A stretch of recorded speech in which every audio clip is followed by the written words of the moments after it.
Kasi nagsimula yung Diskarte Pinoy TV. Ito, parehas kasi kaming mag-asawa na parehas kaming walang pinag-aralan. Ito, hindi namin ikinahihiyang sabihin na kaming mag-asawa, hindi kami nakatapos ng pag-aaral. Kagaya ko ako, elementary graduate lang po ako. Yan. Pero kung ano man po yung narating namin ngayon, yun ay sa tulong at awa ng Diyos at diskarte ng Pinoy.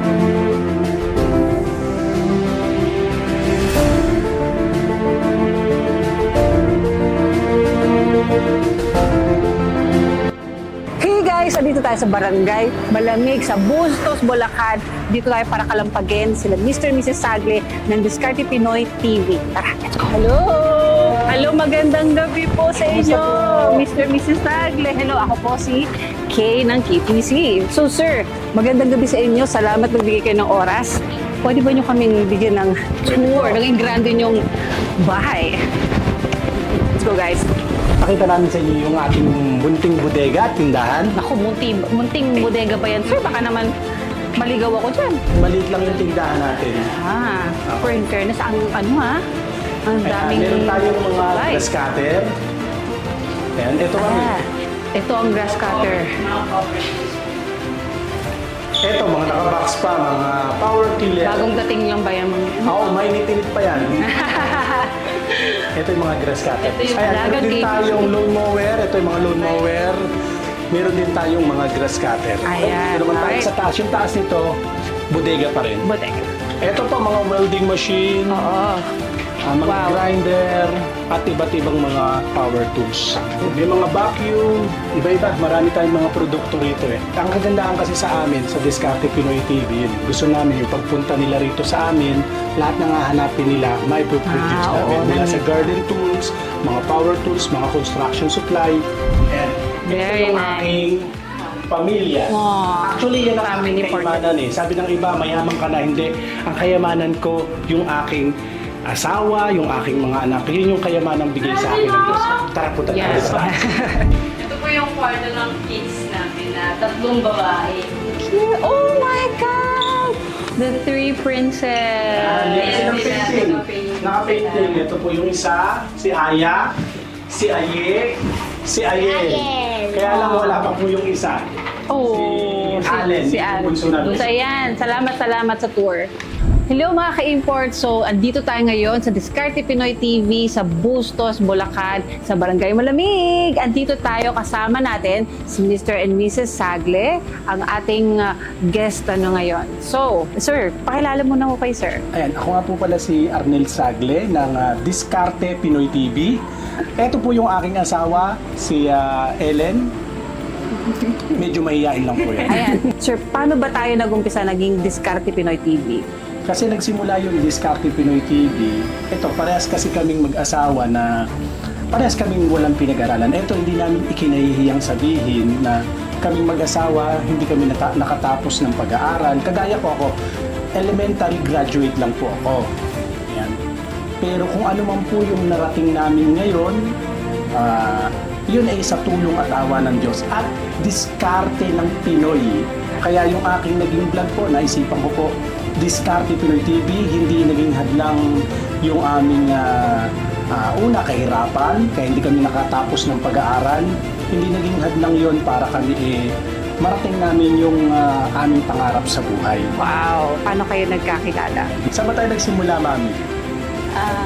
Ako po, tindera lang po sa butika.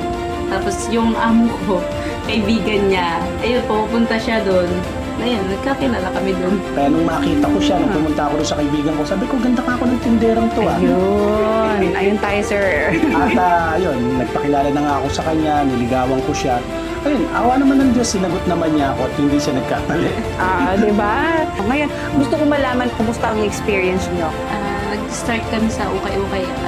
Actually, may kasosyo siya no, nung nag-uukay pa lang kami. Oo. Tig 7,000 sila, yun yung puhunan. Wow. Ayun nga, nagpapabili sa akin si tatay, sabi sa akin, bil mo nga ika ako ng grass cutter. Sige ho ka ako, titingnan ko po. Ganda. Doon nga sa auction, meron yan. Di ngayon, nung ako'y pumunta ron sa auction, konti lang ang dala kong pera, pambili talaga yun ng ukay-ukay. Oo. Na mga Japan surplus sa sapatos o ano. May narinig ako, ino-auction grass cutter. Ang sabi doon sa grass cutter, 300. Sabi ko, ano yun? Grass cutter po kayo eh. 300 grass cutter. Di ako naman nilapitan ko. Paglapit ko, 500 na.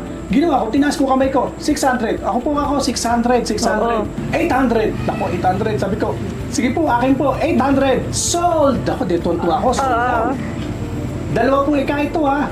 Isa lang po kailangan ko. Hindi, dalawa po ito. Pagka kinuha niyo po ito ng 800, dapat dalawa.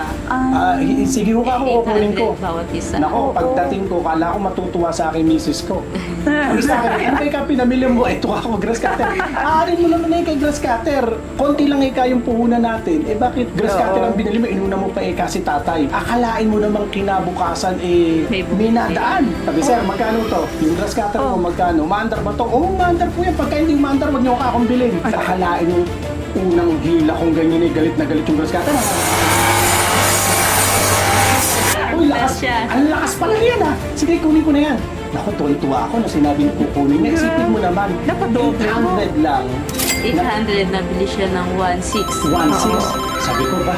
Sabi ko, mami, tingnan mo, nabili yung grass cutter natin. Di natuwa yung misis ko. Ayun nga, mula sa ukay-ukay, naging power tools. Oo. Na-try namin yung grass cutter. Doon kami nag-boom sa grass cutter. Salamat sa Panginoon. At mula doon, awa ng Diyos, doon nag-start yung aming mga power tools. Ayan, so huling question ko lang sa mga viewers natin or sa mga nanonood na gustong mag-business at pumasok sa business, anong mensahe nyo para ma-inspire sila at ma-influensya? Ang business kasi ganito Ako po hindi po ako negosyante talaga ha. Kami kinaawaan lang talaga ng Panginoon. Alam ko po maraming makakapanood sa akin. Mas magagaling po sa akin. Talagang nag-aral talaga. Oo. Mas magagaling sa atin na negosyante. Ako po ganito, by experience lang po. Ako may papayo ko lang po sa inyo kasi ang negosyo parang nagtatry po tayo dyan Tingnan natin ang bawat kasukasuan. Bago tayo pumasok sa isang negosyo, meron bang bibili? Meron bang supply? Paano ang gagawin ko? Second option, halimbawa ay nag-fail. Ano yung gagawin ko? Yung mga gano'n. Tsaka magtanong, hindi masamang magtanong. Hindi masama pong magtanong sa mga negosyante. Tsaka yung negosyo kasi dapat number 1 talaga yung pagtatapat sa customer. Hindi yung ang intention natin, kumita tayo. Kasi ang customer po natin, laging naririyan yan. Kaya marami po kaming juice dyan Kasi, bibili o hindi, binibigyan po namin ng juice. Ng tubig. Kasi alam namin, dinayo pa kami. Yun lang ang customer magtanong sa atin, na-appreciate na po namin yan. Bibili ka mat hindi, interesado ka mat hindi, appreciated ko na rin. Pero hindi natin hinihintay yung kapalit, Hindi natin hinihintay yung kapalit. Ang sa atin lang, yung prinsipyo po natin, wag yung bang puro kabig, maging sa mga tauhan. Kasi nakita ko rin po sa mga magagaling na negosyante, pati sa pag-handle po ng mga tauhan. Sa amin po ito. Ala naman po rito yung mga kasambahay ko, yung mga tauhan ko. Dito po, pag kumain po kami, sabay-sabay. Pero kung ano yung kakainin ko, yan kaning lamig, hati po kami dyan. Tutong, mas paborito ko nga yung tutong Sila kakainin, hindi tutong kami. Ganun, para yung relasyon ng Parang pamilya. Oo. Hindi lang customer, pati sa pag-handle po ng tauhan. Yun siguro, ganun. Inspiring naman. Ayan guys, narinig na natin kung paano nag-umpisa sila Mr. and Mrs. Sagle at Diskarte Pinoy TV. At sobrang salamat po, sir. Salamat po talaga. Sobra. Ayan. So, sir, ma'am, pa-invite po tayo ng mga viewers po. Pwede niyo pong bisitahin yung aming pong YouTube channel, Facebook page, at TikTok account, Diskarte Pinoy TV. Maraming salamat po. God bless.